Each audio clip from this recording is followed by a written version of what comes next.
fishing village into a global economic powerhouse, growing its GDP from 160 million to over 400 billion.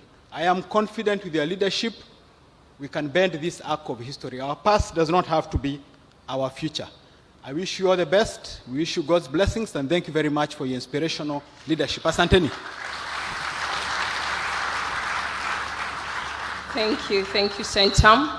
Your Excellency, with your permission, let me recognize the top leadership, both in the county and national. We have the MCAs, we have the cabinet, and we also have the National Assembly. I want to call on stage on their behalf, Owen Bayer, to come on stage, kindly.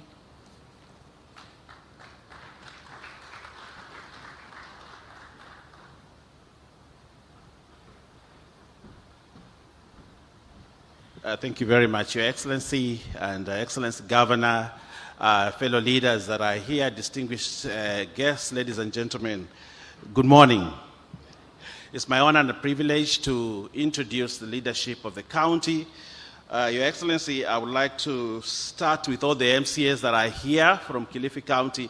If you are here, I would request you to be upstanding and wave at the President. MCAs that are here, kindly, let's clap for the applause, the MCAs. Thank you very much. Be seated. Secondly, Your Excellency, I would like to introduce members of Parliament that are here. I'll start with Malindi.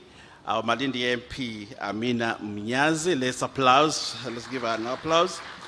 Then I want to introduce Ganze MP, Kenneth Charo Tungule, who is here with us. Kindly, let's give him an applause. I would like to introduce the MP for Kaloleni, Honorable Paul Katana, also known as PK. Let's give him an applause. Your Excellency, I want to introduce you to one gentleman called Kenga Mupe. Kenga Mupe is the MP for Abai. Honorable, Your Excellency, I would like to introduce the MP for this area, the Honorable Ken Chonga, Kilifi South, who is here. Thank you very much.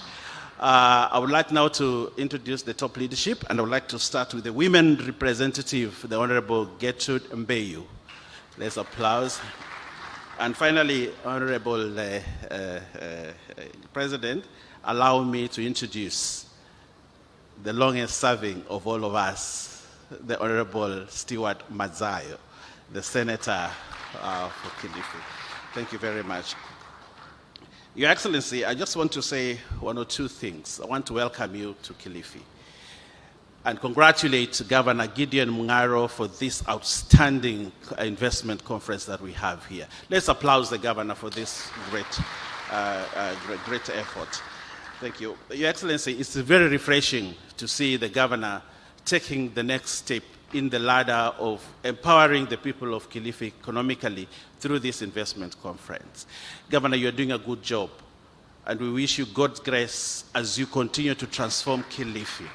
With your leadership, I am sure you will transform this great county that has for many years been a county of potential. We would like to move from potential to real economic growth and ability to uplift Kilifi from the poverty that for many, many years people have talked about in this county. And you can only do that through investments such as we are witnessing now. We have seen the many exhibitors that are here, and with that dream, Governor, I am sure you will take Kilifi to the next level. Your Excellency, what Governor Mungaro is doing is actually dovetailing to your Kenya Kwanza manifesto, a manifesto that we believe needs to take people from the bottom up. And I think that is the idea and that is the vision the governor has for this county. And therefore, as leaders, and I want to speak on behalf of the leaders, as leaders, we have no choice but to support what the governor is doing here and what Your Excellency is doing for Kenya, so that we uplift the lives of these people. With the many investments that are here, the many youth that are saying they do not have jobs, the many households that sleep hungry, the many children who cannot go to school, we have an opportunity to transform this county, Your Excellency, so that all these people are able to move forward. Your Excellency, I would like to say this finally.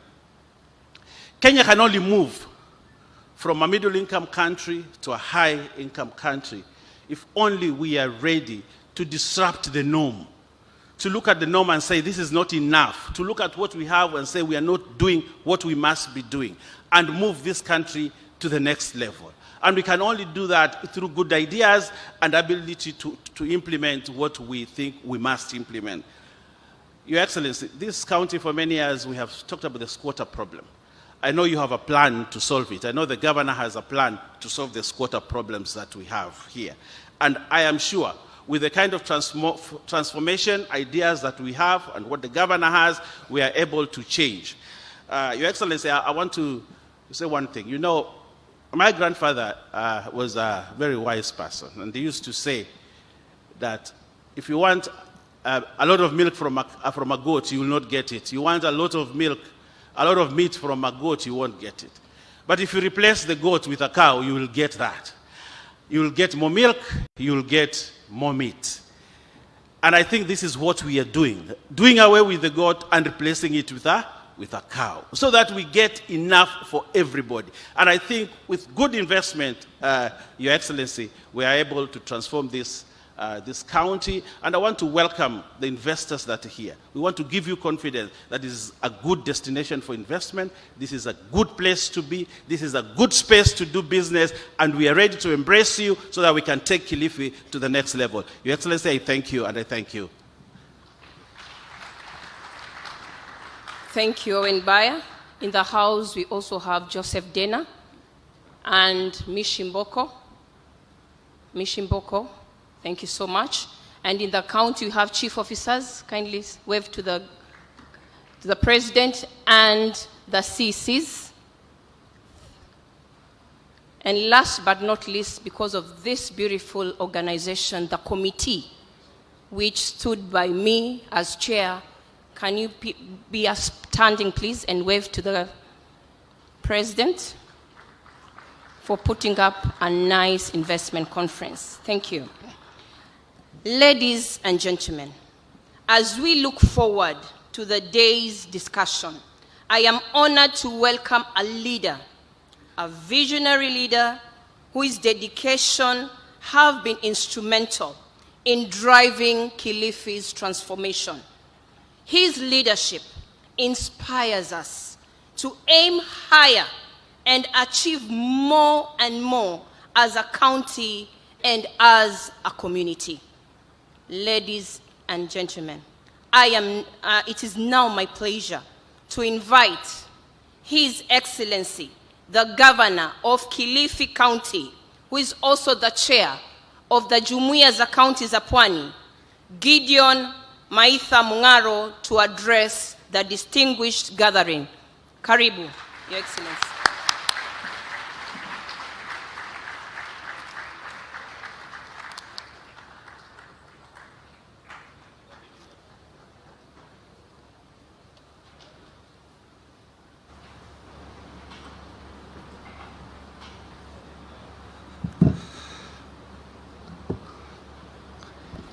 Your Excellency,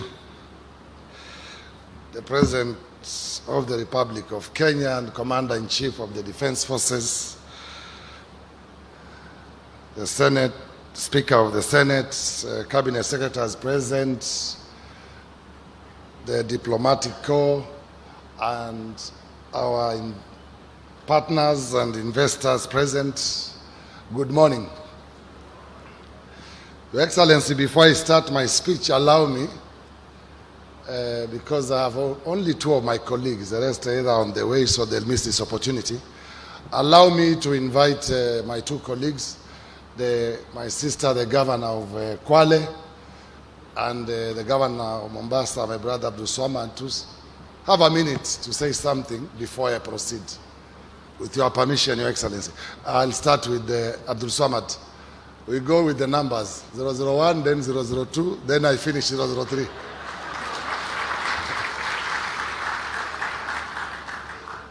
Karibu. Hamjambo. Hatujambo. Your Excellency, ningeongea lugha ya hapa Kigiriama, lakini watu wataona pengine twasengenyana. Kwa hivyo nipe nafasi niongee Kiswahili, na kabla sijaongea Kiswahili kwa sababu tuko na wageni. One, I take the opportunity to congratulate my brother. We have come a very, very long way together from the times when we served our people as members of parliament and now as respective governors. The cooperation between myself and Governor Mungaro supersedes just a brotherhood. The fact that we have counties that are economically interdependent, counties that our boundaries are nothing else but seamless, and this is an amazing. The growth of Kilifi is the growth of Mombasa.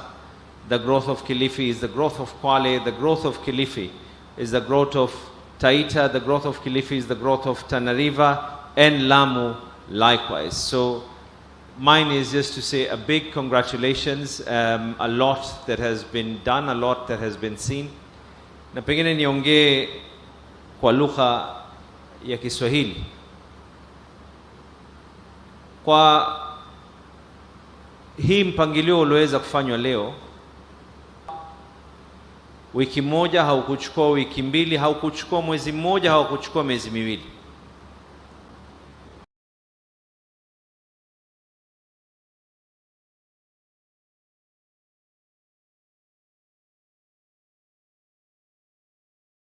Na ningeomba watu waweze kuolewa ya kukiona cha olea ujue kimeundwa.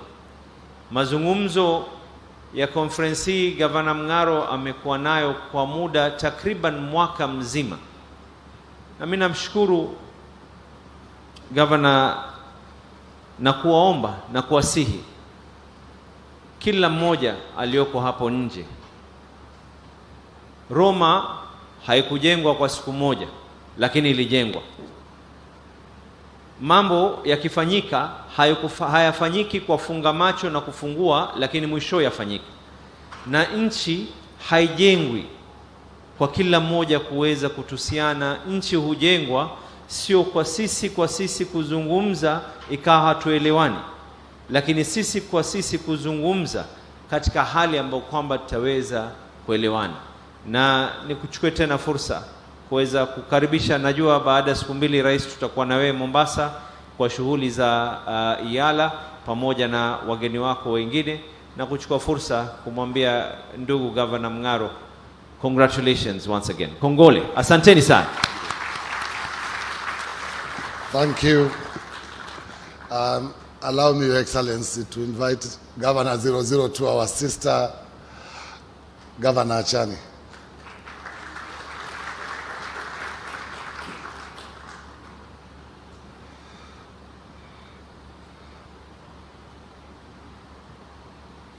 Thank you, Your Excellency, the President of the Republic of Kenya, Cabinet Secretaries present, fellow governors, led by our Chairman, Honorable Gideon Mungaro, members of the Parliament, senators, all delegates present, good morning.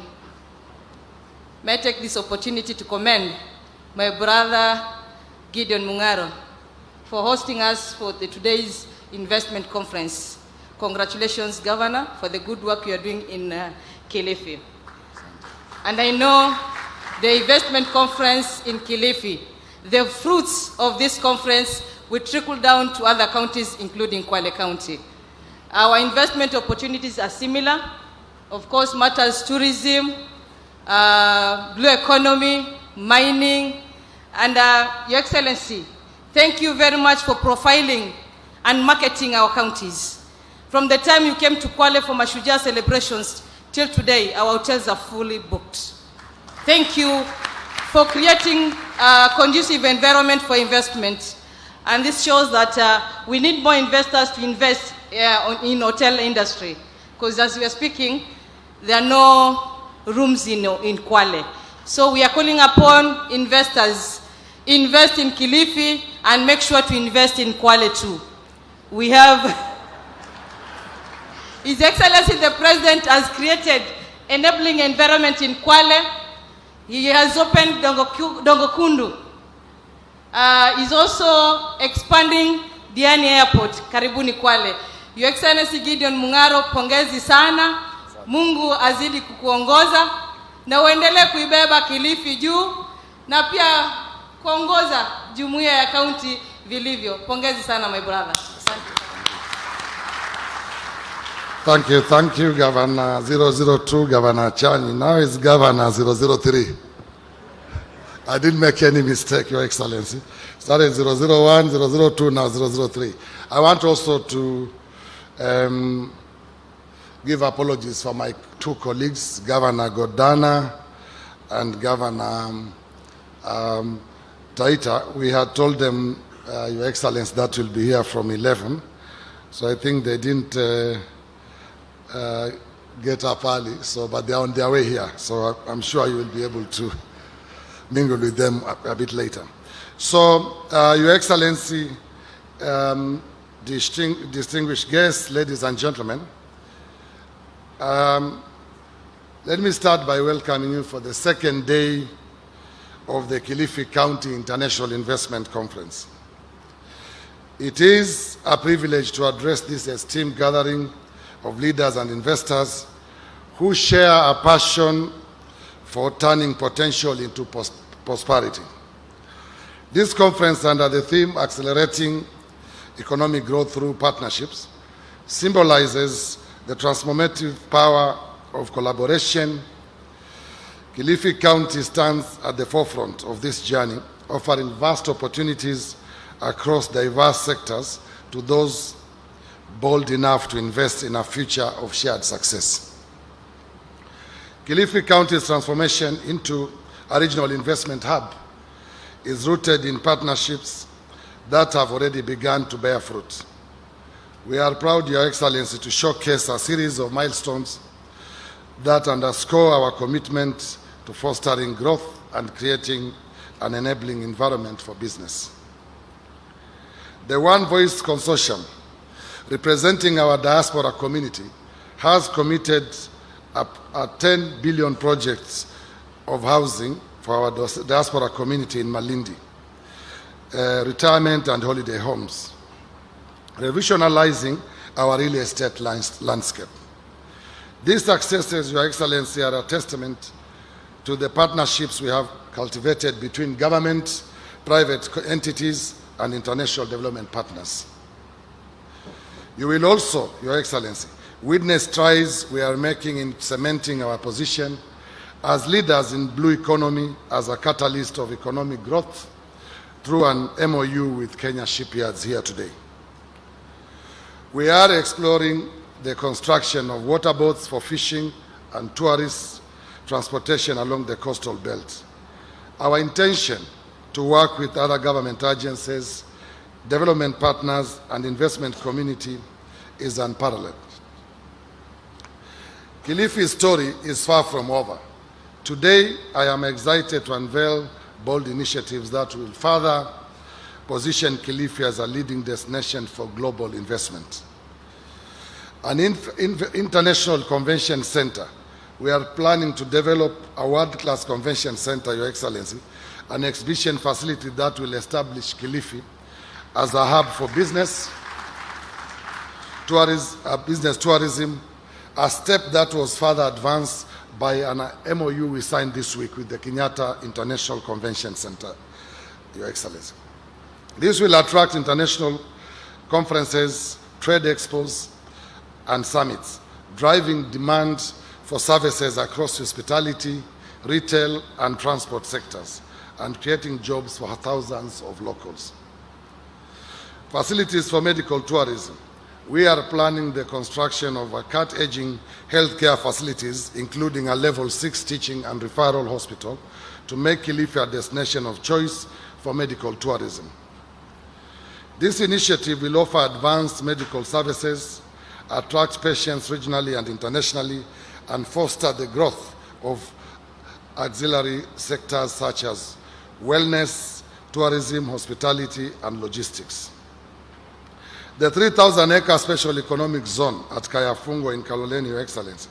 This industrial hub will attract manufacturers and investors, creating thousands of jobs and transforming Kilifi into a center for industrial innovation and export-driven growth. Your Excellency, the song we have heard always, and I will not stop to repeat. Malindi Airport expansion, Your Excellency. By expanding Malindi Airport or developing a new international airport, we aim to position Kilifi as a global gateway for trade and tourism, unlocking new markets and opportunities. These transformative projects will elevate Kilifi's status on the global investment map while delivering tangible benefits to our people. Your Excellency, key sectors such as agriculture, blue economy, renewable energy, ICT, manufacturing, real estate, and tourism remain central to our growth strategy. Kilifi's agriculture sector is diversifying through value-added processing for fruits, nuts, seafood, and livestock products, with immense potential for export. In the blue economy, investments in sustainable fisheries and aquaculture are unlocking the wealth of our marine resources.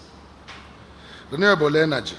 Projects are not only addressing local energy needs, but aligning with global sustainability goals, making Kilifi an ideal destination for green energy investments.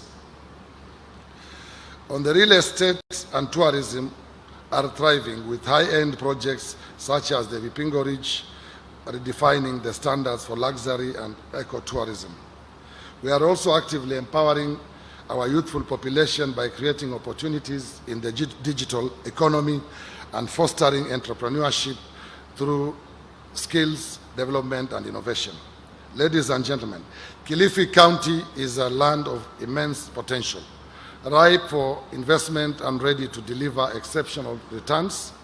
We are committed to maintaining a business-friendly environment with streamlined processes, robust infrastructure, and a culture of trust and collaboration. To our current partners, thank you for your confidence in Kilifi.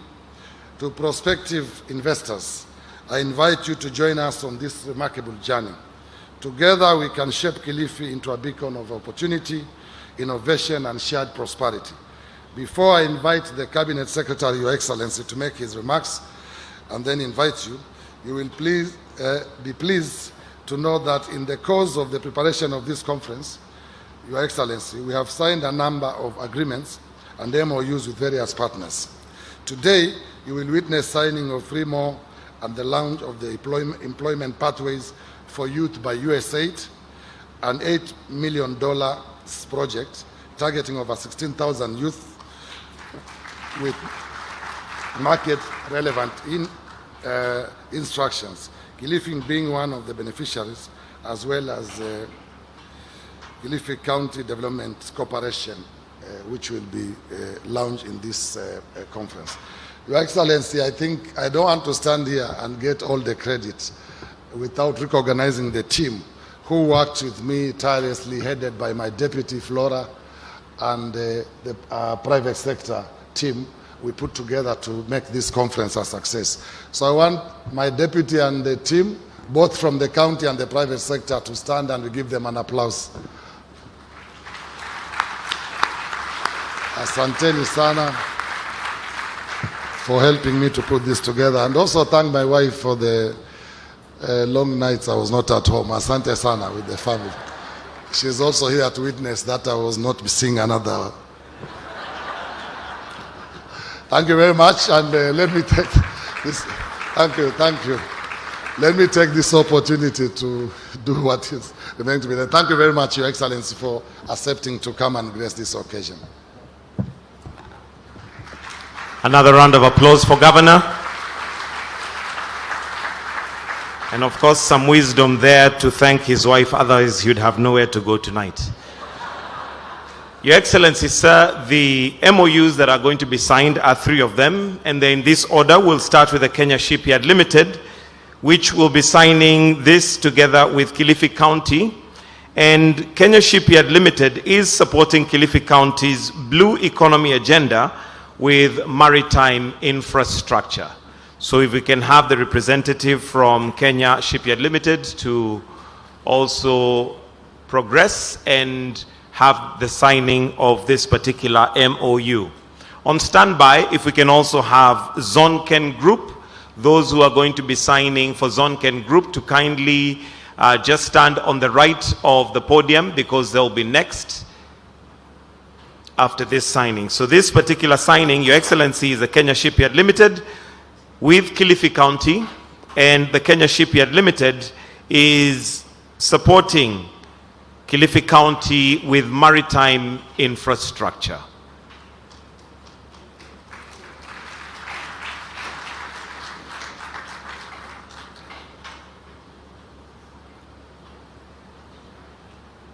If I may also request that the photographers be ready. Once they are finished with the signing, we'll have one photo with them before we move to the next group, which is Zonken Group, signing together with Kilifi County.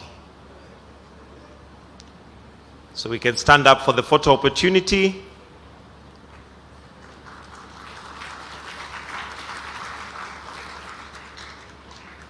Thank you. So we may now have the next, which is Zonken Group. And Zonken Group with two MOUs, one for the infrastructure development of 3,000-acre special economic zone in Kaloleni, and the other is for solar energy for the Baricho water plant. The African Digital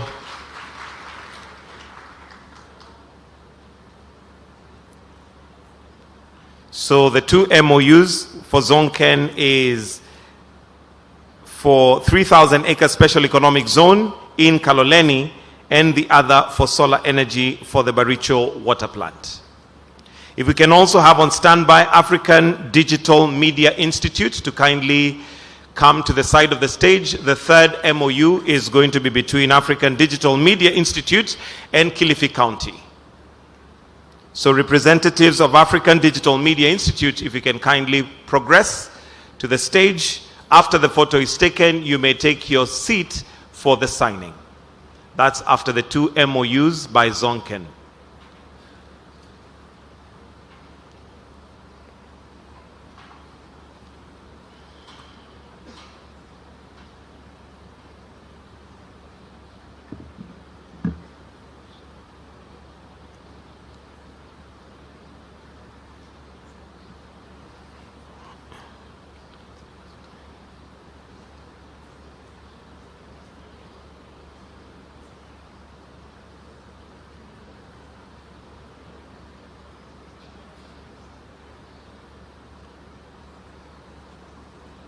And once that is done, you may stand up for a photo opportunity. I believe we already did one with Zonken.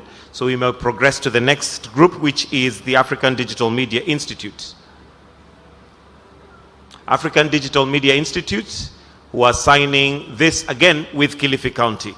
Your Excellency, the African Digital Media Institute hopes to train over 1,000 creatives to monetize their talent with Centum. The MOU is a partnership between Kilifi County with the Africa Digital Institute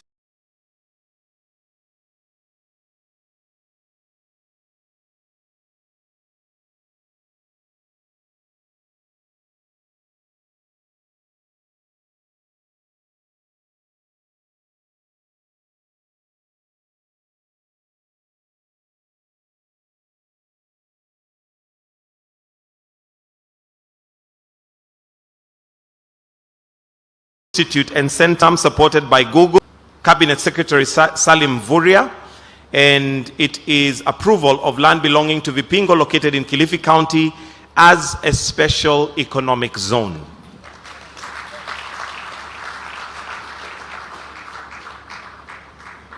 So on this, we'll have this particular certificate handed over to Centum, and this will be done by the Cabinet. Okay, we'll stand guided. All right, thank you very much. Governor, you may come and invite the Cabinet Secretary. Welcome, sir.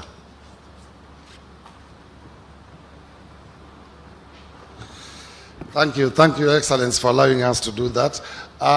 Now it's my single honor and pleasure to invite our brother, Cabinet Secretary for Trade and Investment, former Governor of Kwale, Governor Waziri Mvurya, to say a few words to us and invite you to address us, Your Excellency. Thank you very much.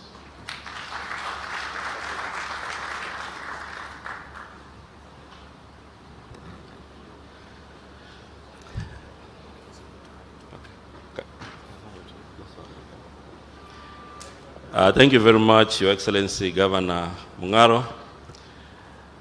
Your Excellency Dr. William Samoei Ruto, President of the Republic of Kenya and Commander-in-Chief of the Defense Forces, His Excellency Governor Gideon Mungaro, also Governor from Mombasa, Abdul Samad, the Governor of Kwale, Honorable Fatuma Achani, my colleague CS Hassan Ali Joho, the CS Mining, Blue Economy and Maritime Affairs, the PSS here present, high-level officials from both the county and the national government, our investors and stakeholders.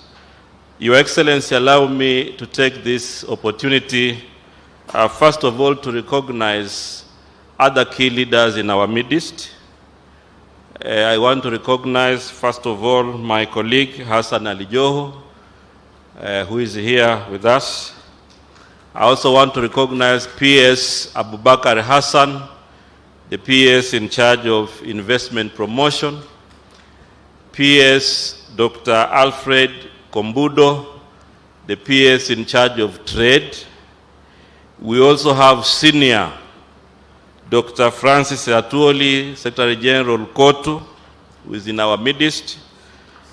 I also want to recognize former Cabinet Secretary Najib Balala, who is also joining us here, and many other leaders, and now also the Speaker of the Senate, His Excellency Right Honorable Amason Jeffa Kingi, also a senior leader in this county. Your Excellency, before I make a few remarks and invite you, allow me, Your Excellency, because investment is a whole government approach. I would like to request that I also invite my colleague Hassan Ali Joho to also make brief remarks, and then we continue with the program. Karibu sana, Waziri.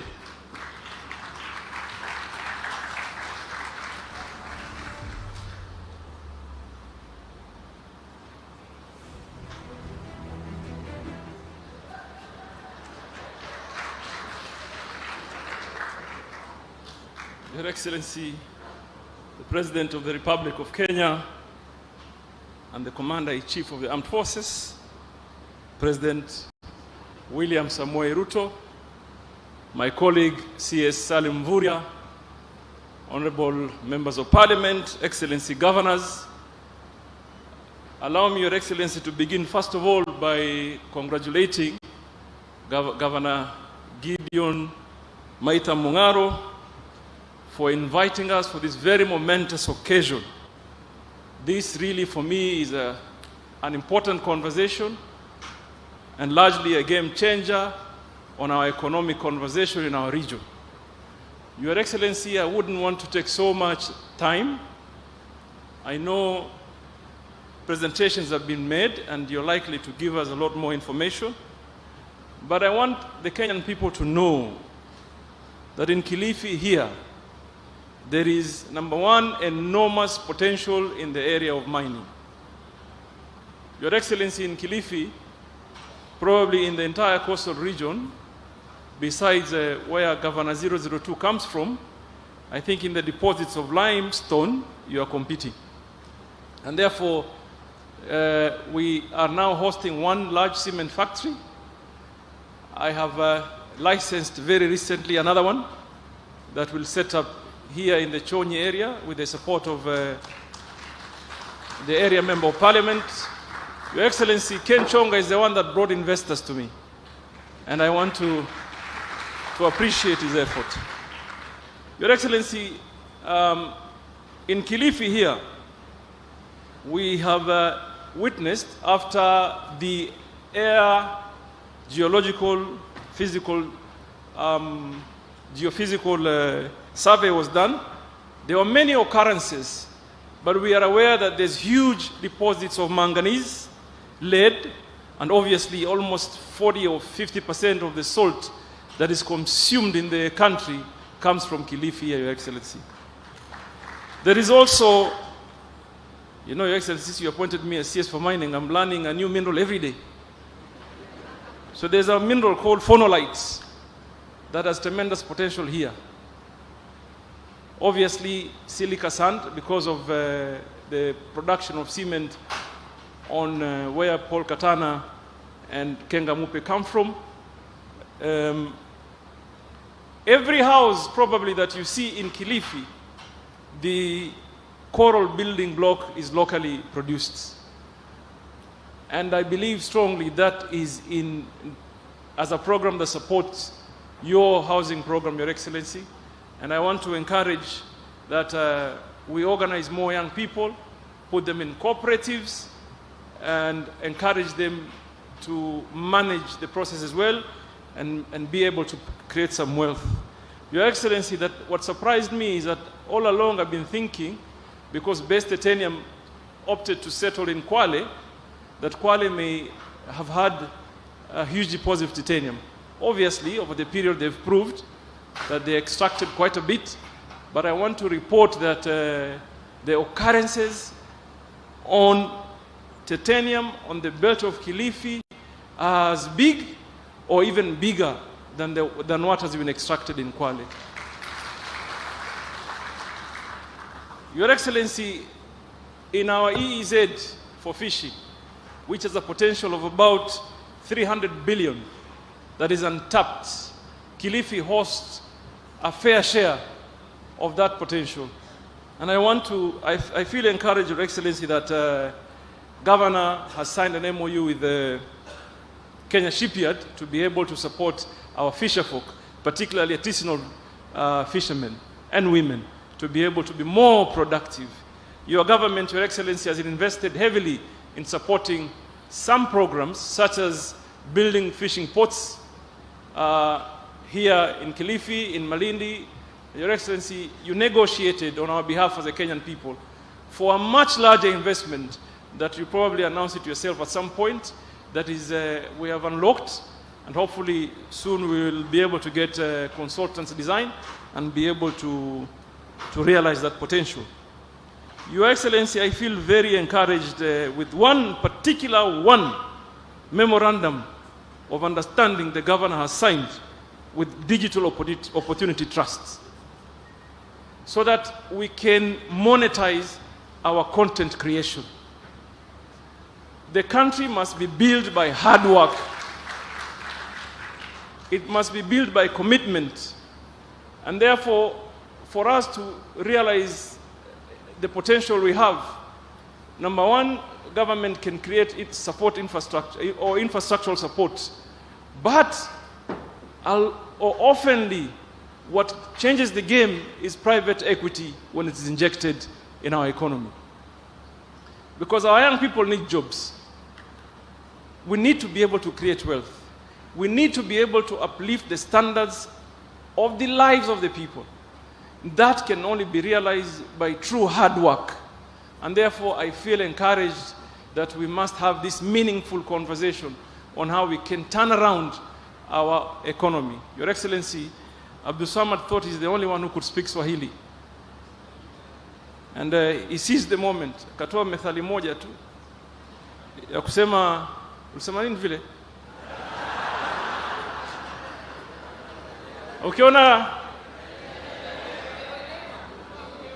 sasa yeye amesema ukiona vaolea. Nataka nimwambie hiyo sio Kiswahili. Kiswahili ukiona vaelea. Si ndio hivyo? Vimeundwa. So nataka niwaambie tu ndugu zangu, kazi ya kujenga nchi si kazi rahisi. Na those that are in government, including the president, akijenga, don't ever assume for 1 minute that because I'm a minister, what I do in my workspace, I'm doing it for myself. We're doing for the current and the future population. So it is important that we all realize that every Kenyan, in one way or another, they have a contribution to make. And I want to urge all of us, we sell our country positively. We sell our country positively. And I want to repeat some sentiments I said earlier. I was with the president in New York. And in one of the meetings when I was trying to sell the blue economy space, 90% of the questions that were being asked are informed from some space in social media. Like we could not really answer. And we are only asking that let us be responsible. It is our country. We cannot have another Kenya. 1 year wasted is far too long for the future generation. So nataka too, because there's a lot of private sector voices that I would term credible in this conversation, tafadhali, inform the rest of the world that Kenya is ripe for investment. Kenya is ready for investment. We have systems that work. Kenya is a liberalized economy. There's a lot of space to be able to secure yourself and do business. Mheshimiwa Rais, Mr. kuendelea zaidi hapa niseme karibu sana huku Vipingo. And Governor, you've showed us the way.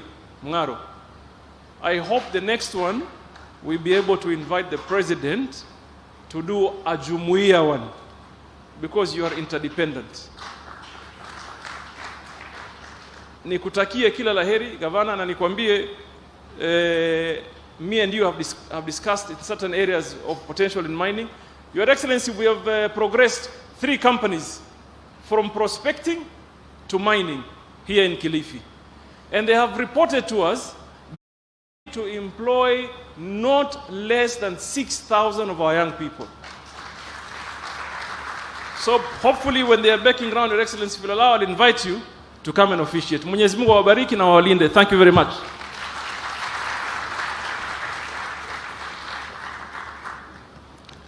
Thank you very much, Waziri. Allow me, Your Excellency, to also invite Right Honorable Speaker, Honorable Amason Kingi, to also share his remarks, being a senior leader also in Kilifi County.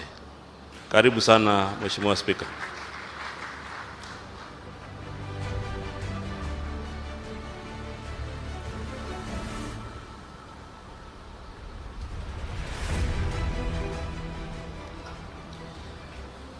Your Excellency Dr. William Samoei Ruto, the President of the Republic of Kenya, my brother Honorable Gideon Mungaro, Governor Kilifi County, Cabinet Secretaries present, Honorable Members of Parliament, other governors from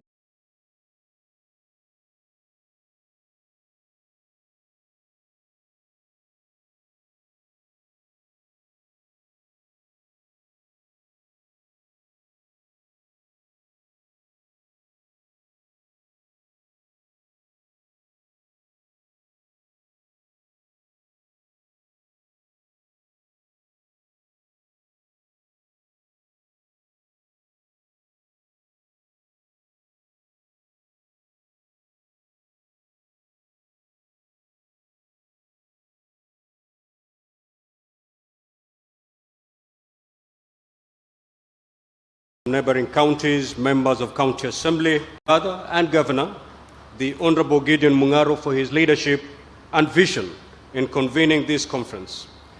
My brother, your efforts are building on a foundation laid over the years and positioning Kilifi as a beacon of great opportunities.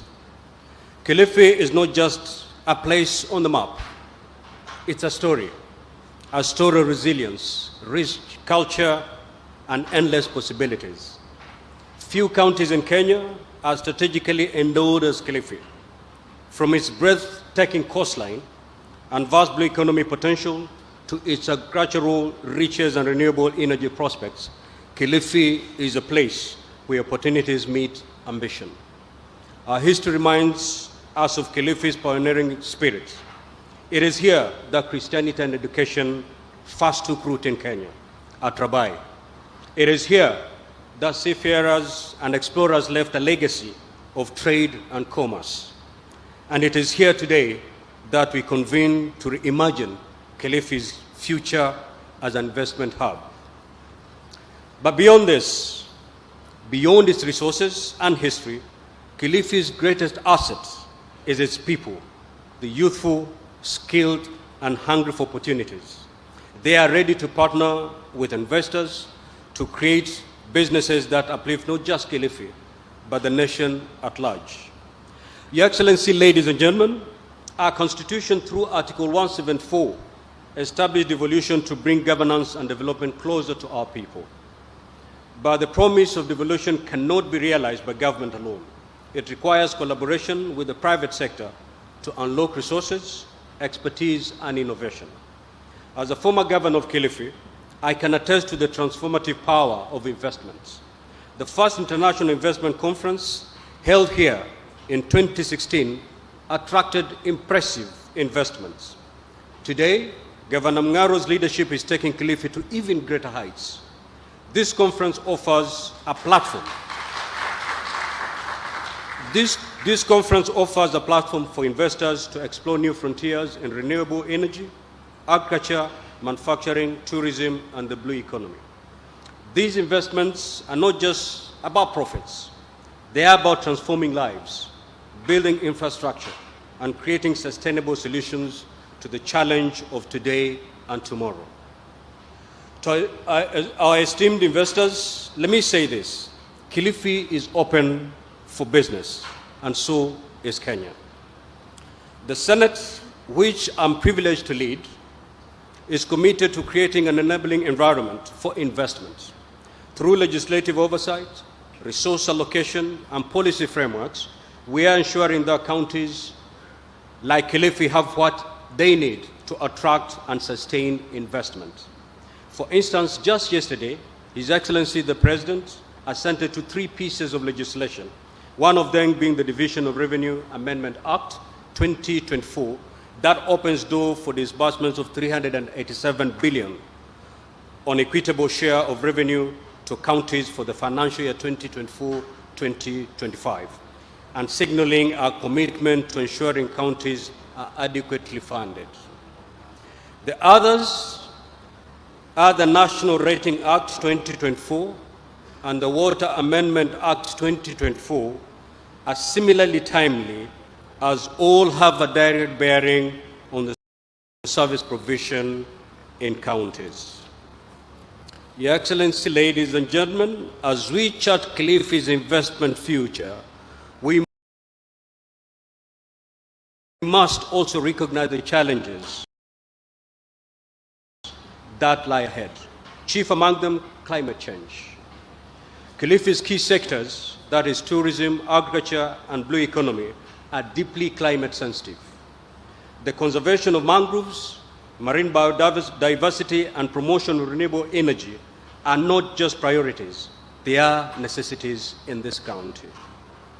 As investors, you have the opportunity to align your ventures with sustainable practices that benefit both your businesses and the planet. Imagine Kilifi as a leader in clean energy, a champion of climate action, and a hub of green investment. That future is not far off. It starts here today with all of us. Your Excellency, ladies and gentlemen, this is our moment. Kilifi has rolled out the red carpet.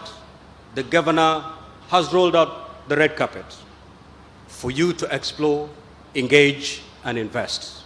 Let us seize this opportunity to build partnerships and accelerate economic growth, create jobs, and uplift communities. Let us make Kilifi a shining example of what is possible when vision meets action and when investments are driven by purpose. I call upon Kilifi's leadership to demonstrate its commitment to addressing bottlenecks and creating a seamless experience for investors and align its policies to global best practices. I also urge you to use every opportunity to nurture partnerships between government and investors, between communities and businesses, and between vision and action. As Speaker of the Senate, I assure you of our unwavering support. Governor, you have our unqualified support as a Senate.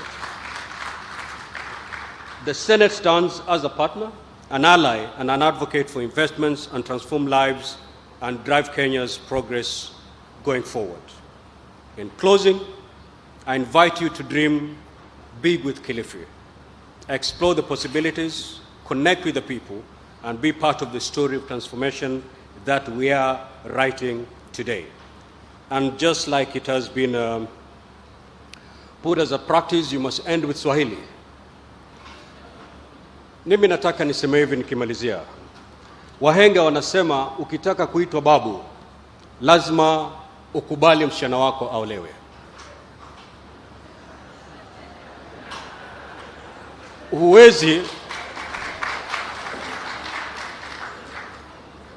Huwezi kutaka kuitwa babu na kila siku wavulana wakija pale nyumbani unawafukuza.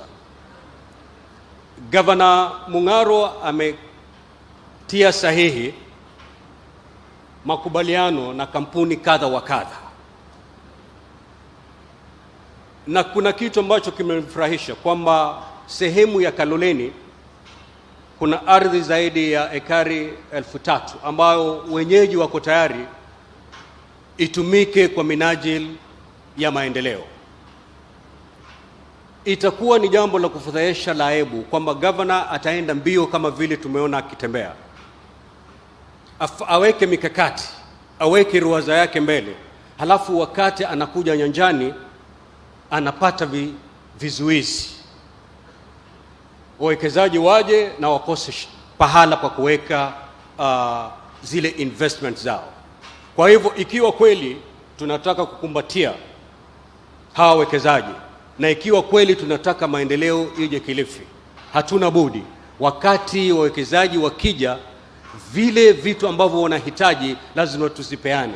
Tusiwe kama yule mtu ambaye alikuwa anataka kuitwa babu lakini binti yake hataki kumwoza. Kwa hiyo mengi machache, Mwenyezi Mungu atubariki sote. Asanteni sana.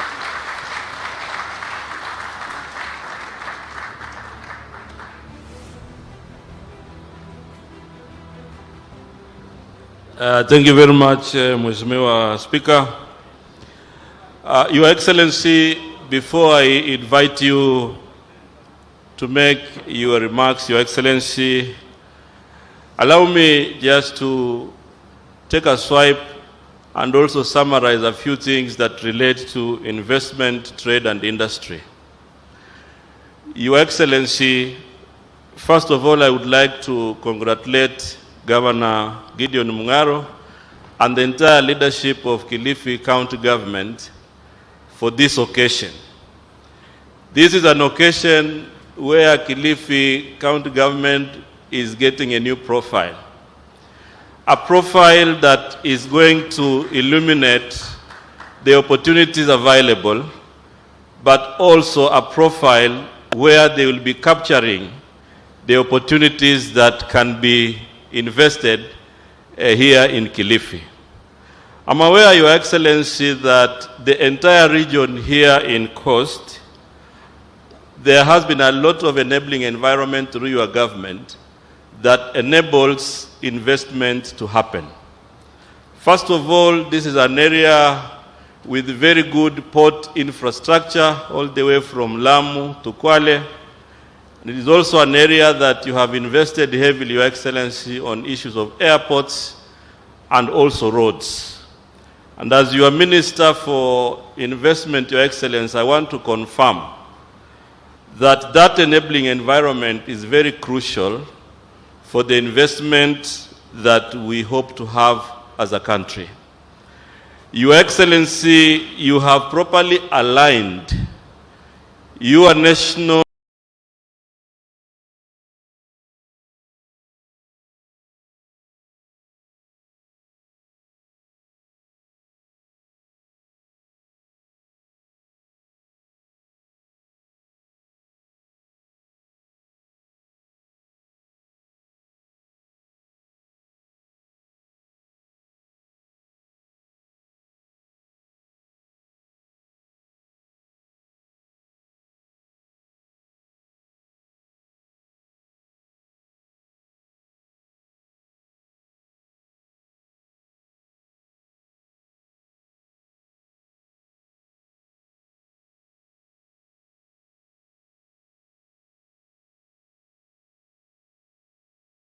we are doing, Your Excellency, is to ensure that county governments have a uniform licensing system, which has been a big challenge for investors, and we will work with them to streamline that area. The other area that we will do as part of capacity building is to ensure that we work with county governments to develop county competitive index, which will then be able to allow them to be aware of what they have, but also have a strategic intervention on how they are going to harness those opportunities in the counties. The other area we'll be working with county governments, Your Excellency, is on the area of regulation, and we also want to bring regulations that are going to create an enabling environment for county governments to be the real champions of investments in our country.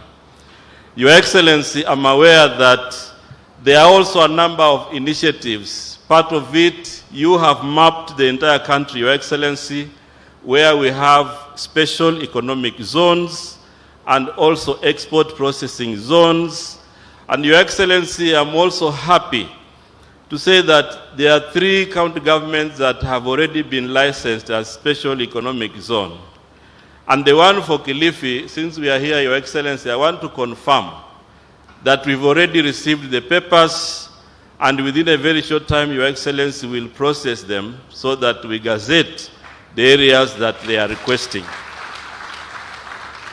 Your Excellency, I think the other issue I want to say to all Kenyans, investment also comes with the enabling environment. And part of what you've already done, Your Excellency, as part of transformation, you have profiled this country, Kenya, globally as a very progressive country, as a country where we can have a critical mass of all of us to change not just Kenya, but the entire Africa. And that you have done, Your Excellency. You have also created an enabling environment economically by making sure that the shilling has stabilized against other foreign currencies. Your Excellency, our diversity in terms of culture is also our advantage. Your Excellency, you are the African champion on greening Africa. And that is why you are the chair of African Green Initiative. And as a ministry, I want to tell all the investors in the green sector, we also have incentives when you are investing in green. We have tax rebates and other things that we will do when you provide compliance for green investment. The other enabling environment, Your Excellency, that enables investment is the issue of national unity. National unity is critical for us because it gives a country the stability that is required. And the broad-based government, Your Excellency, is very impactful in terms of stabilizing our country. Your Excellency, this you have done, and I want to rally all Kenyans to ensure that we support His Excellency the President on this project of uniting Kenya. It is a project that is going to be very useful in ensuring that we get the jobs that we require and all the other things that we want to do for Kenya's prosperity. Your Excellency, I don't want to say much because today is your day. But I also want to say that here in the Coast region, we have a lot of potential that can really change this country, and the entire Kenya is full of potential that can also be very useful in the world. So Your Excellency, kwa sababu sitaongea sana, nataka tu kumalizia hapo, lakini niweze kumshukuru sana gavana wa hapa, Mheshimiwa Gideon Mungaro, na viongozi wote ambao wameweza kufanikisha siku hii ya leo. Ni siku ambayo hatuwezi kuichukulia kimzaha. Ni siku ambayo iko na historia, na ni siku ambayo ina nafasi nzuri ya kubadilisha maendeleo na uchumi wa sehemu hii. Mheshimiwa Rais, sisi tutaendelea kukuunga mkono katika hizi juhudi za uwekezaji na mambo ya viwanda. Kwa sababu jambo lingine mzuri umefanya Mheshimiwa Rais, umefungua soko Afrika nzima. Kupitia mpango wa African Free Continental Trade Area, tumefungua soko mpya ya population ama idadi ya watu bilioni 1 na milioni 400. Umefungua soko kule Ulaya kupitia ule mpango wa Economic Partnership Agreement ambao tunatekeleza. Kwa hivyo ni muhimu sasa sisi wa Kenya tunapopata wawekezaji tuhakikishe tunakuwa na uzalendo, kwanza wa kuipenda nchi yetu, kwanza wa kupenda bidhaa zetu ili ziweze kukubalika katika nchi ya ng'ambo. Mheshimiwa Rais, nichukue tu nafasi hii niwaulize kila mmoja wetu, be upstanding, and we welcome His Excellency the President to come and speak to us. Karibu sana Mheshimiwa Rais, na kabla uanze hotuba yako Mheshimiwa Rais, niruhusu tu nikuombe tupatie barua wale wawekezaji wa Centum ambao walikuwa wameomba muda mrefu lakini siku yao ni leo. Yule Managing Director, tafadhali kuja hapa mbele tuweke hii jukumu ya kihistoria. Asanteni sana, Mungu awabariki.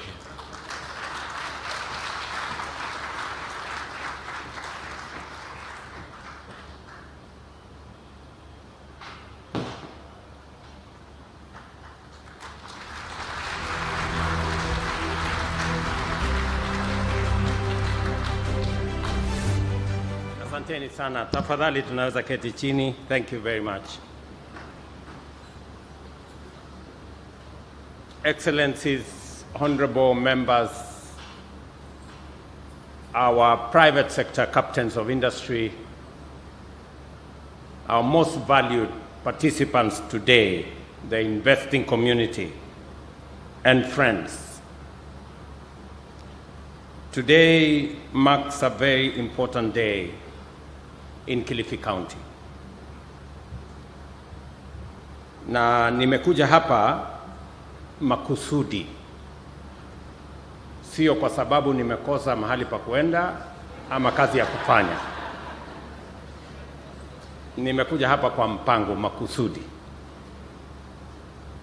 ili niungane na watu wa Kilifi na viongozi wa Kilifi katika sherehe hii ya muhimu ya investment conference ambayo itapatia wawekezaji kutoka sehemu zote za taifa letu la Kenya, bara la Afrika, duniani kote nafasi ya kuwekeza katika kaunti hii ya Kilifi, wakati wanatafuta nafasi pia ya kuwekeza katika taifa letu la Kenya.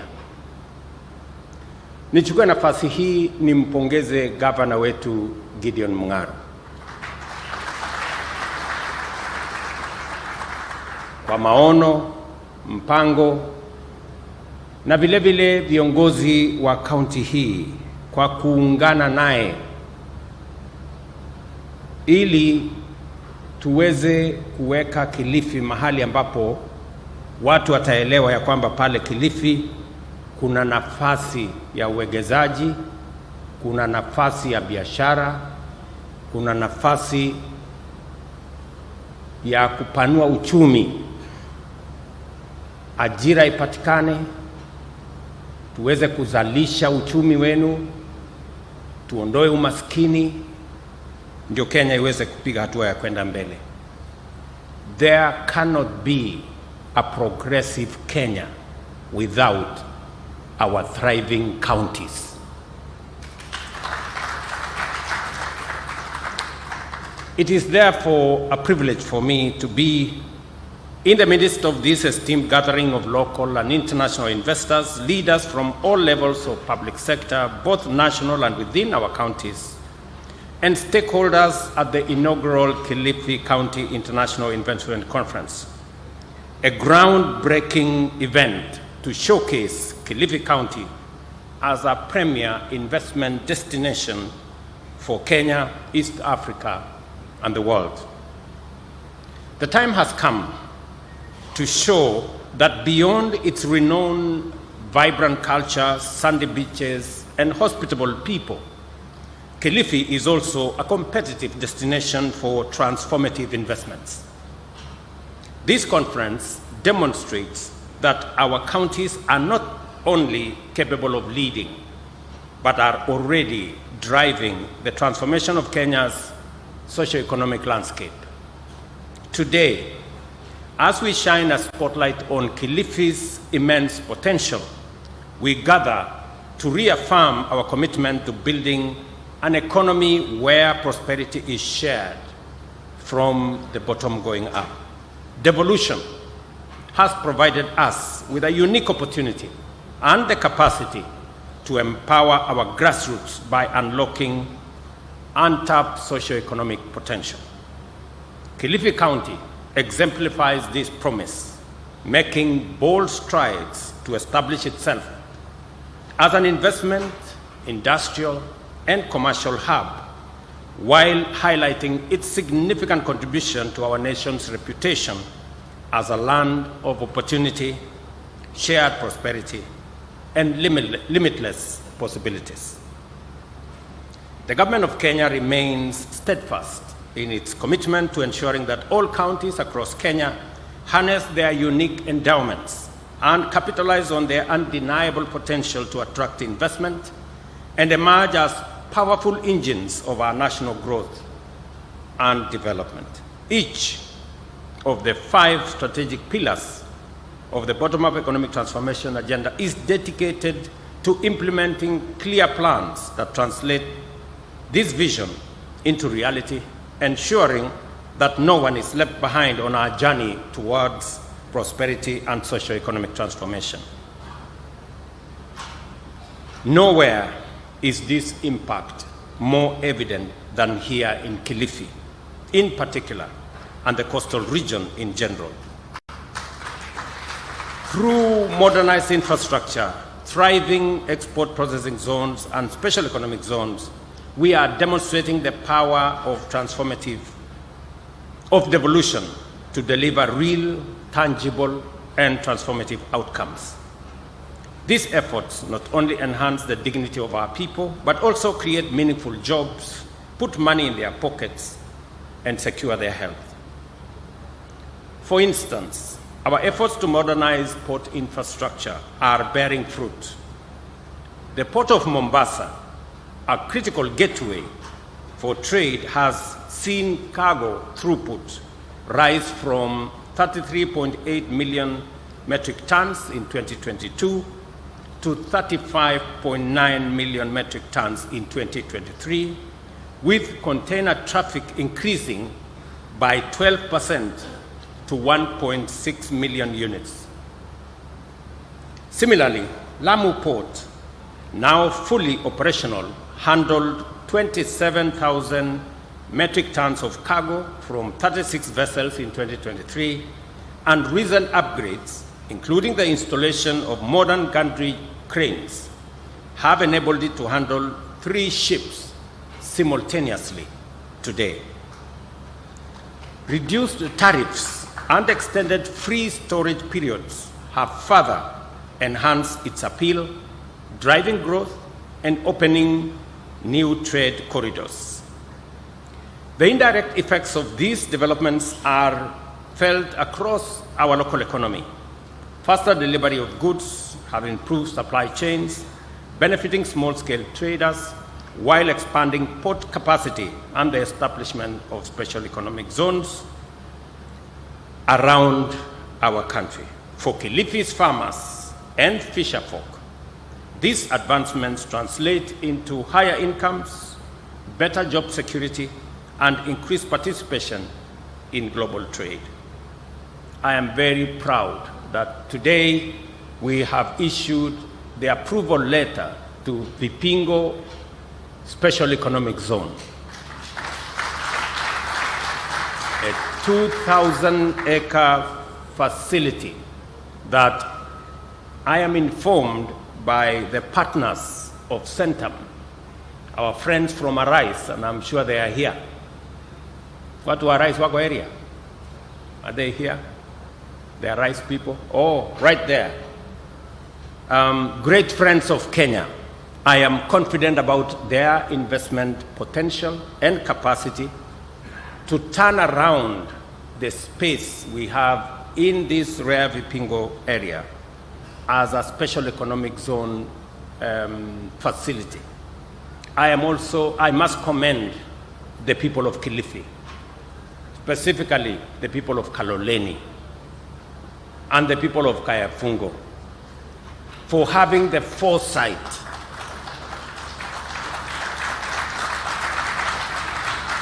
to know that instead of subdividing the 3,000 acres into little plots that would have not as much meaning, they have decided to consolidate that 3,000 acres into a special economic zone that will see greater investment in Kaloleni and in Kilifi County.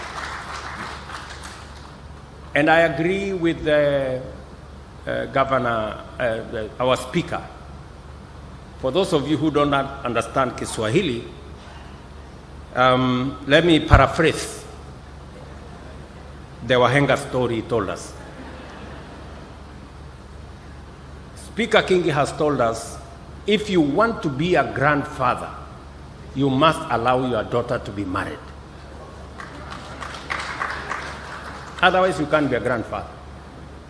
So, if we want to see the transformation that we want, we must allow land in Kayafungo to be made a special economic zone. That is how we are going to create the jobs of the future. That is where we are going to create the economy of the future and the wealth of the future. It is just as simple as that. And it speaks to many of our projects in Kenya. Those who stand in the way of many of these projects, they are delaying our opportunity to be called grandfathers. You know? So I'm really, I'm very happy and I'm very proud of the people of Kilifi. I am very proud of the county government of Kilifi, the MCAs who are here, who are supporting your county government, supporting the initiatives, the investments that are being pushed by your county governments. It is the right thing to do. Many people will tell you, why are you not opposing Mungaro is doing this? Why don't you oppose this? Why don't you oppose that? Let me ask you to do the right thing. If something is right, say it is right. If something is wrong, let us say it is wrong. But let us not play petty politics on everything. We have a country to look after, and you people have a county to mind and to develop and to grow. So I must commend the leaders in this county. I see the leaders in this county from across the divide, the political divide. They are working together on matters that are important to the people of this county.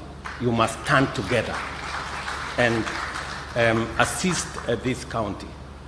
Ndio nasema nimefurahi sana kuona ya kwamba katika kaunti ya Kilifi kuna watu wazalendo wa kaunti hii ambao wanaelewa maana ya waegezaji na miradi na mipango ambayo itasaidia kukuza uchumi wa kaunti hii ya Kilifi. Na mimi nataka niwaeleze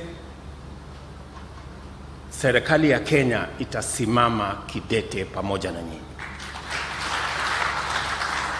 Ndio nilisema pale mbeleni, mimi sijakuja hapa kwa sababu nimekosa mahali pa kwenda. Nimekuja hapa makusudi because I have a duty to encourage. When people are doing the right thing, we must encourage them to do even better. So, muzidi na kufanya bidii hiyo. The indirect effects effects of these developments are felt across the economy, as I have said. Through our collective efforts, these infrastructure achievements are being transformed into opportunities that uplift communities and sustain livelihoods. Kilifi County has steadily evolved into a hub for thriving export processing zone. Notable firms include Nuts and More Processing, East Africa, which you all know, which employs 405 workers to process cashew nuts for export. For a very long time, we wanted an export facility, and we're going to support this company to make sure that it does more. Let me also inform the county government of Kilifi that we have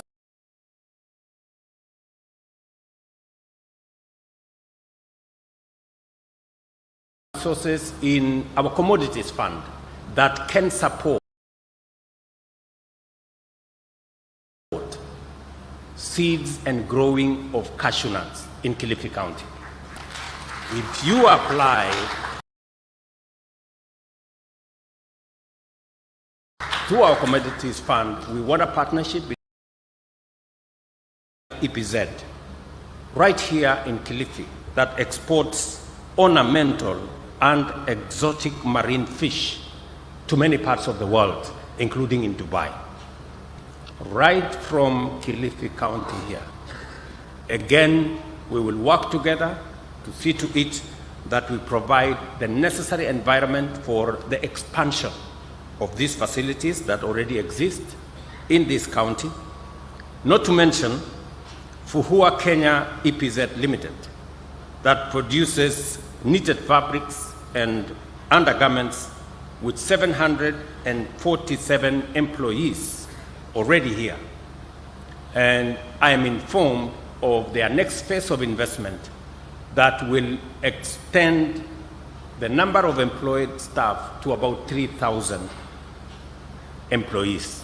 When I was in China 2 years ago, we engaged this company. I am very happy that today in Kilifi there is an investment and the young people of Kilifi have jobs, and we are expanding our export into the global market. And also to mention the Mega Apparel Industries Limited manufacturing woven clothing and providing jobs to 3,300 people, again here in Kilifi. It speaks to the opportunities that can be unlocked in Kilifi. These are just, but to mention a few.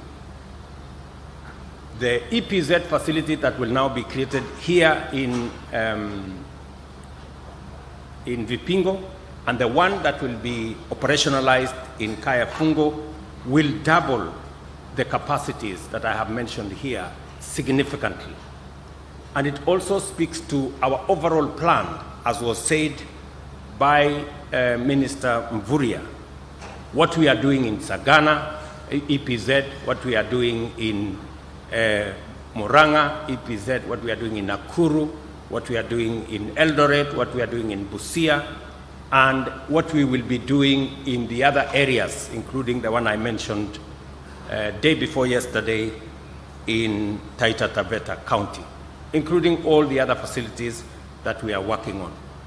This is what we must do. We must work together as leaders to unlock the potential that exists in our country. To enhance local participation and increase the value of exported products, the government has initiated flagship EPZ facilities, I have said, in Busia, Eldoret, Muranga, Kirinyaga, that are all over 90% complete in construction. And additionally, through the promotion of special economic zones, Kenya has listed or licensed 39 EPZs, with 10 located within the coastal economic bloc, whose initiatives are driving economic growth and creating jobs while strengthening Kenya's export capacity. And let me say this, ever since we had our EPZ in 1990, up to 2002, we had 13 investments. In the last 2 years, we have doubled those investments by another 11, and there are another 6 in the pipeline. And we are doing this intentionally because it not only creates jobs, but it also enhances our export capacity and making sure that Kenya plays in the right league. I am pleased and I commend Centum for the 2,000-acre special economic zone here in Vipingo, and I am confident that Centum PLC, a publicly listed company with over 36,000 shareholders, and Arise integrated industrial platforms will work together and unlock the true potential of the 2,000-acre special economic zone here in Vipingo. With construction scheduled to begin in early 2025, is that correct, my good brother Moria? Correct? The Vipingo Free Trade Zone is set to host over 200 industries across key sectors, including agro-processing, manufacturing, IT, logistics, green energy, and pharmaceuticals. And I want to encourage the minister to make sure that whatever hurdles stand in the way for that investment are removed so that we can unlock that potential and create jobs. This investment is projected to create at least 10,000 new jobs over the next few years, and this zone offers fiscal incentives, sustainable energy solutions, and state-of-the-art infrastructure empowering MSMEs and fostering local supply chains and advancing Kenya's industrialization agenda. Beyond industrial growth, the national government is committed to revitalizing the tourism sector, both in the coastal region and across the country. Tourist arrivals in 2024 are projected to reach 2.5 million, up from 1.4 in 2022, signaling the dawn of a new era of excellence in Kenya's tourism.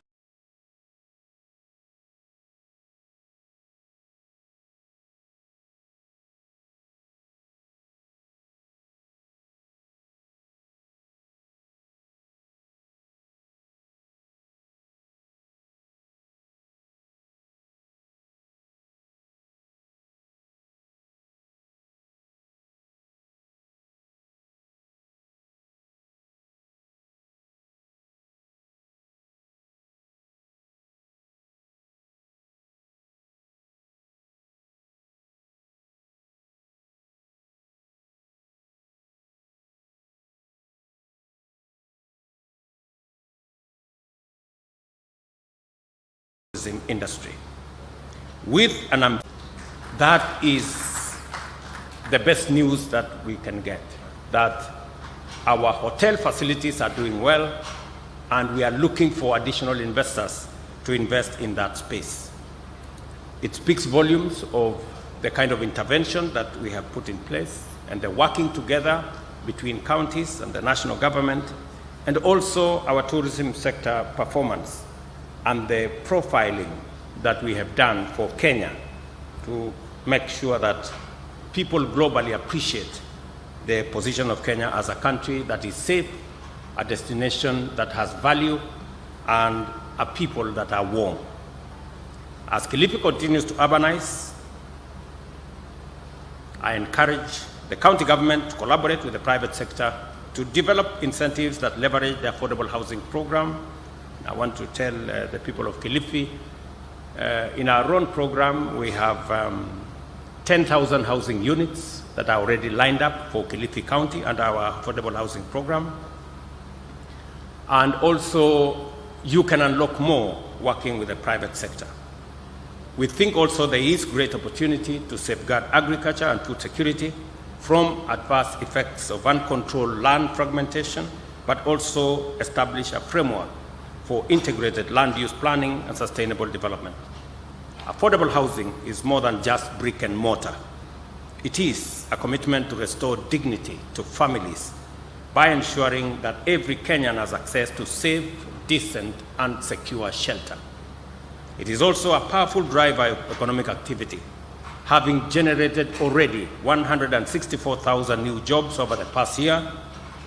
These opportunities span construction, manufacturing, and service industries, empowering local artisans, builders, suppliers, while fostering the growth of small and medium enterprises.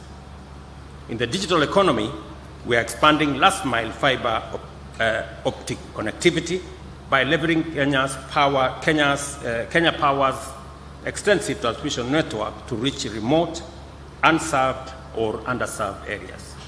This digital transformation is unlocking opportunities for young IT workers, digital creators, and entrepreneurs, enabling them to thrive locally while connecting to global markets.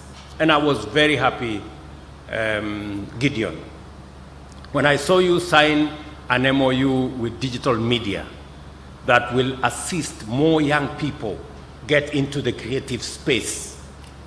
That is a very positive development. We must use the digital space, the digital media space. We must use that to drive our creative economy, to drive our digital job framework.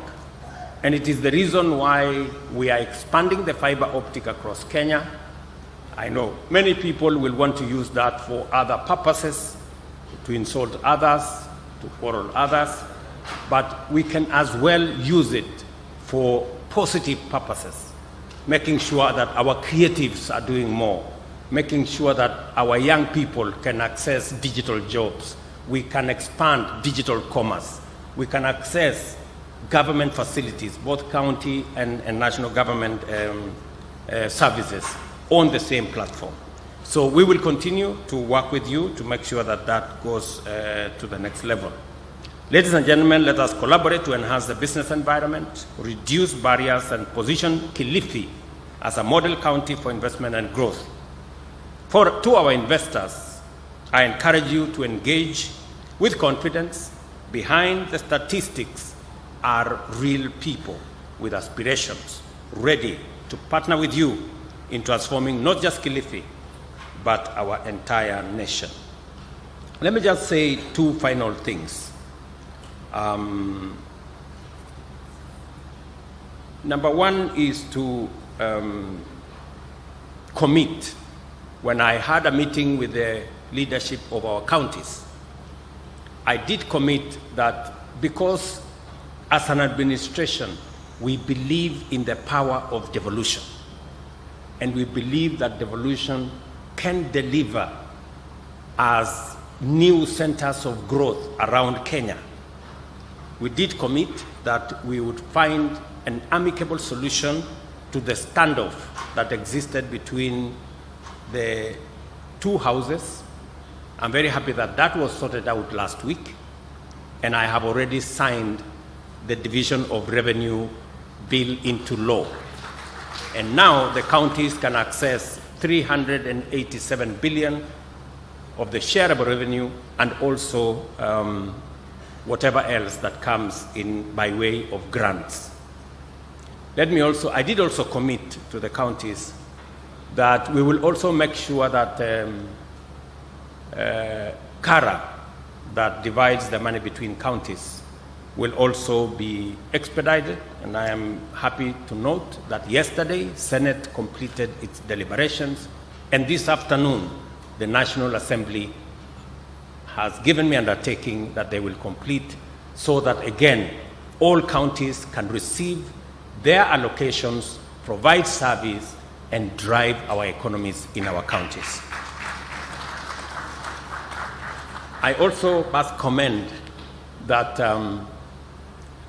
to be able to create an enabling environment, to be able to expand opportunity, attract investment, we must have a skilled workforce.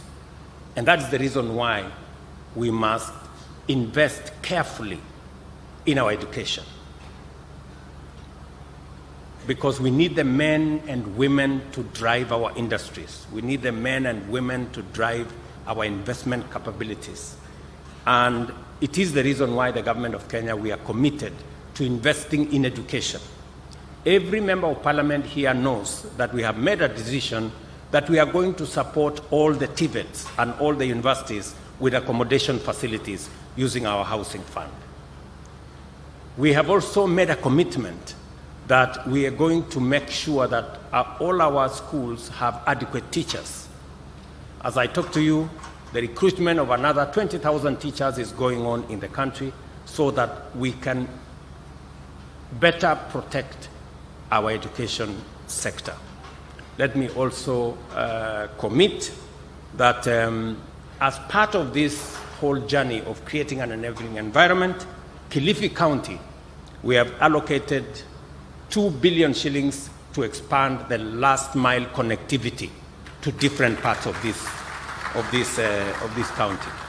As part of our bigger plan to connect 460,000 homes in the next 2 years, and Government of Kenya is going to spend about 36 billion in that project because we want to make electricity available so that industrialization, agro-processing, value addition can continue in different parts of Kenya with all the products that we produce, either from mining, from agriculture, and from all the other sectors. And I can proudly say that Kilifi is at the heart of our plan. Let me also say that when I was here, I made a commitment to the people of this county that we will also deal with the challenge of absentee landlords because there are too many people who are living as squatters. That journey has begun.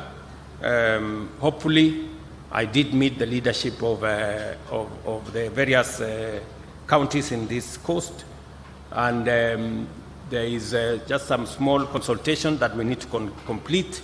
We have already identified Gaza Village in Kwale, Juda area in Kisauni, Mtangani and Kijiwetanga in Malindi as the first beneficiaries of the resources we are going to use to buy land so that we can settle squatters and make sure that we drive the possibility of eliminating absentee landlords.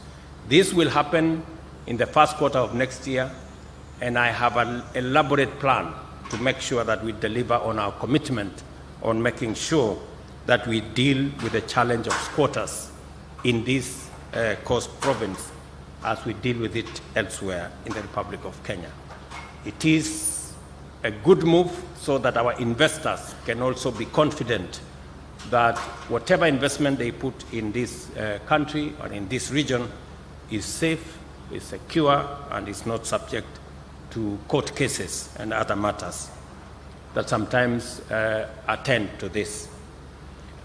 Let me conclude my remarks by commending again the great people of this county for this very exemplary engagement with our investors, and to assure all the investors that are present here, that are coming soon, that we are going to move this together in the right direction.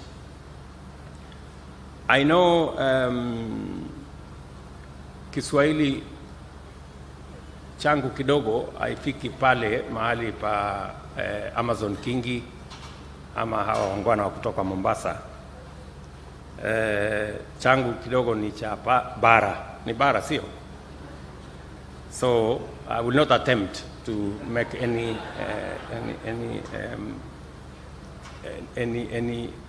reference to Kiswahili, but next time I promise I will come prepared, because nimeona hapa kuna watu wanataka kutuchanganya na maneno. What I want to give you assurance is that we are going to transform this country. I am very confident. Kenya is going to change. Apart from the infrastructure things we are doing, apart from the electrification, also our universal health coverage, we cannot be able to undertake what we are doing if the health of our people is not looked into. I want to give my assurance that we are working with the counties. The counties have done their part of the bargain. We've hired, together with the counties, community health promoters, 100,000 of them. They are assisting us in mobilizing communities, in attending to communities at the lowest level possible. There is a lot of fake news and a lot of incorrect information that is out there. I want to assure the country that the challenges of fraud and corruption that had bedeviled the NHIF, they will never be, as so long as I am in charge, they will never be in our universal health coverage plan. We have costed the equipments, we have costed the drugs, we have costed the services with experts. The procurement of any equipment, the one that I see people talking about in the media, there was a procurement process. It was carried out between the counties and the national and the Ministry of Health. There is no obligation on any county to get any equipment from any supplier. There is no one supplier. I think there are 7 or so suppliers. And there is no obligation on any county. Anybody who says they were forced by the national government to sign whatever contract, those are conmen and they are liars. Because Mungaro is here, Abdul Samad is here, Fatuma is here, they are governors. There is nobody who forced them to sign any contract. That is the truth. Nobody was forced. And nobody, you have to be a fool to be forced to sign the wrong thing, and you actually sign. You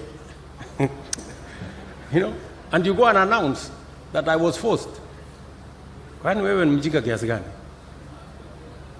You know? And number 2, even if you sign for whatever equipment, it is you to choose what equipment you need. And if you have alternative ways of getting that equipment, you are free to get those alternative equipments from wherever.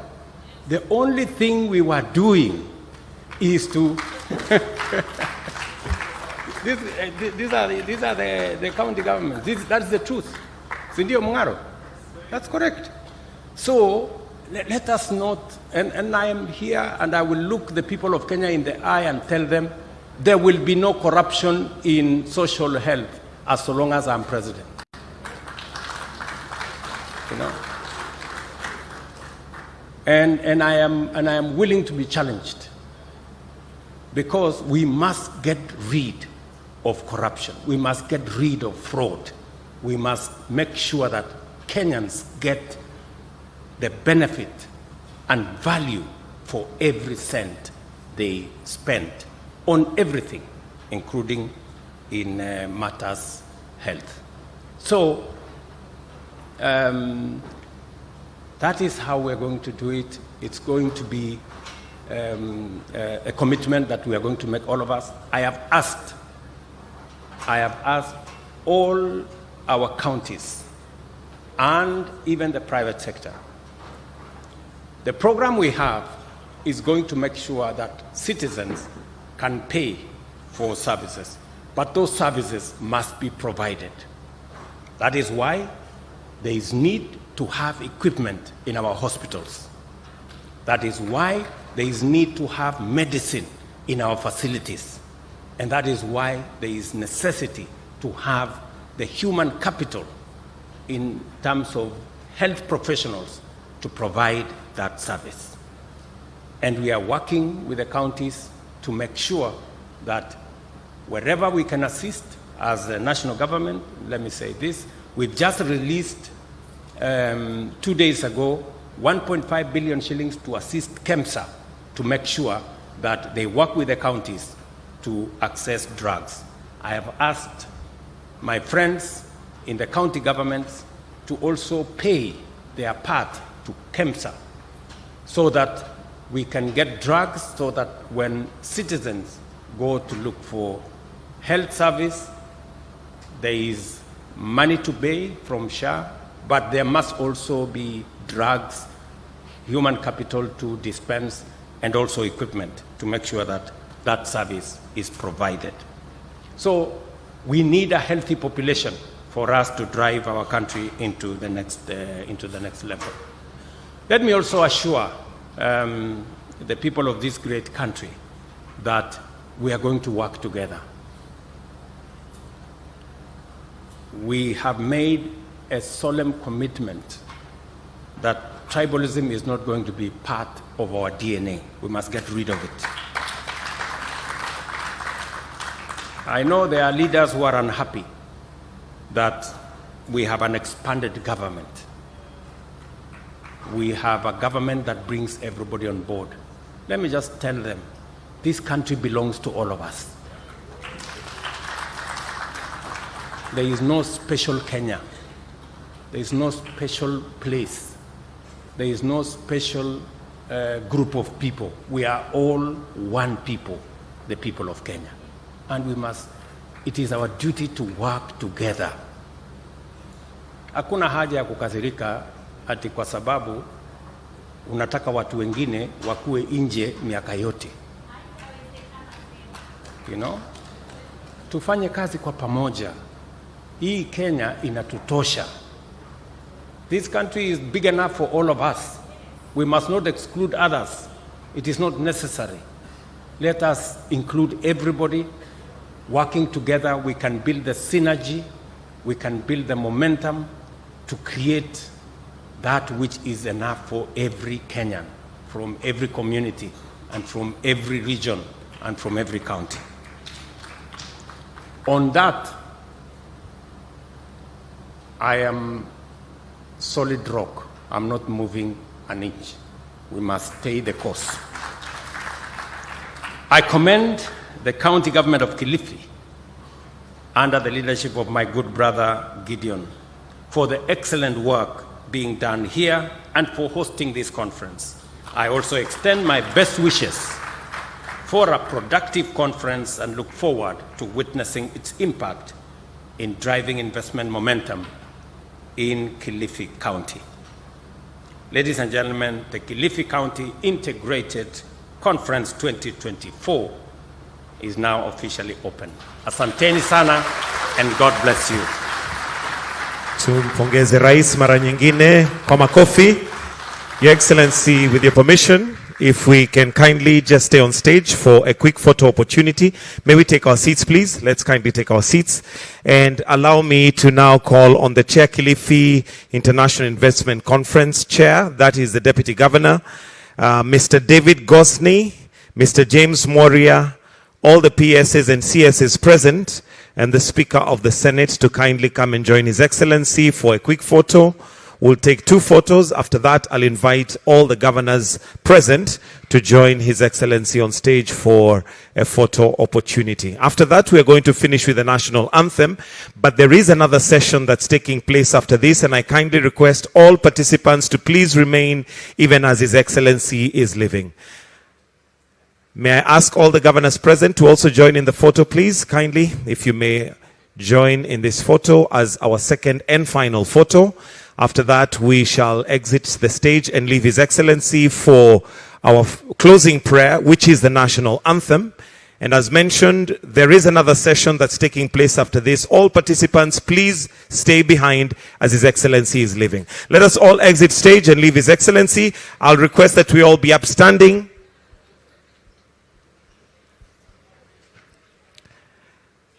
In honor of our national prayer and in solemn duty to our flag, we're going to finish with the national anthem after this photo.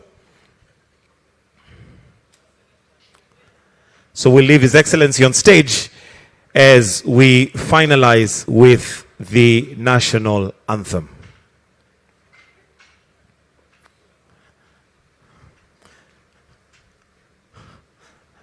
The anthem.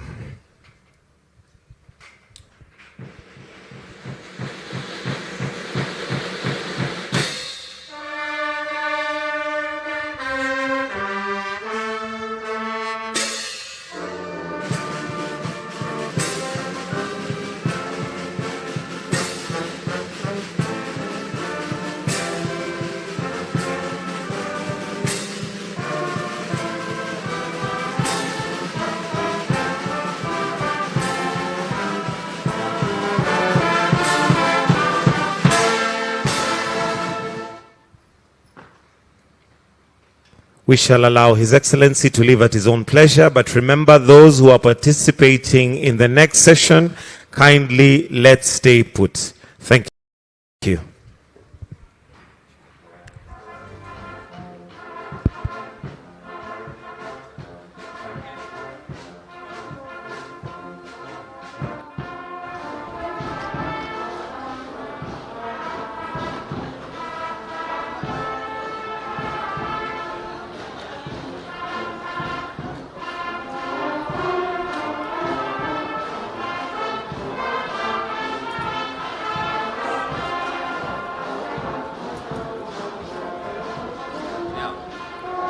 All right.